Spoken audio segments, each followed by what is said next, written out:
لیکن علی بھائی امی کو کیا کہیں گے ہم؟ میں کہہ دوں گا میں نے تو نہیں توڑا. تو آپ امی سے جھوٹ بولیں گے تو کیا ہوا؟ اس میں کون سی بڑی بات ہے؟ تھوڑا سا تو بول سکتے ہیں. السلام علیکم علی، کیا ہوا؟ آپ اتنے پریشان کیوں لگ رہے ہیں؟ وعلیکم السلام نور باجی. کچھ نہیں، کچھ بھی تو نہیں ہوا. علی، کچھ تو ہوا ہے، آپ مجھ سے کچھ چھپا رہے ہیں. چلو جلدی بتاؤ. نور باجی میں آپ کو بتاتی ہوں. علی بھائی سے گلدان ٹوٹ گیا اور اب یہ کہہ رہے ہیں کہ امی سے جھوٹ بولیں گے. اوہو علی، کیا ایسا ہی ہے؟ جی باجی، مجھ سے گلدان ٹوٹ گیا.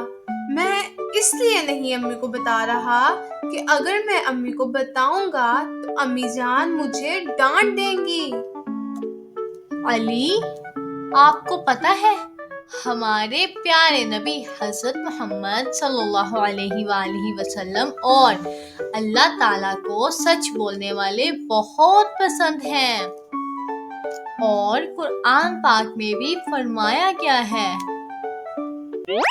ترجمہ: اور سچ کو جھوٹ کے ساتھ نہ ملاؤ اور نہ ہی جان بوجھ کر سچ کو چھپاؤ. کیا واقعی؟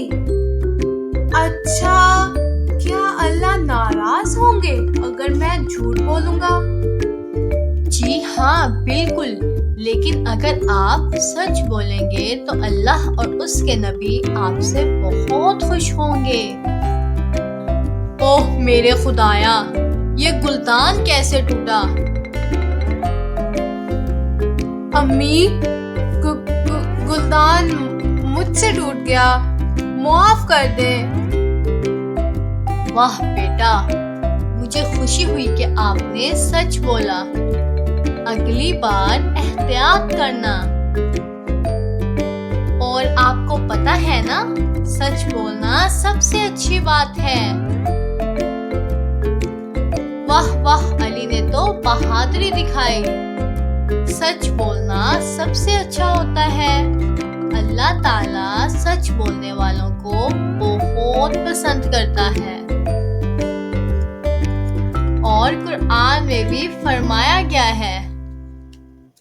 ترجمہ: اے ایمان والوں، اللہ سے ڈرو اور سچوں کے ساتھ ہو جاؤ.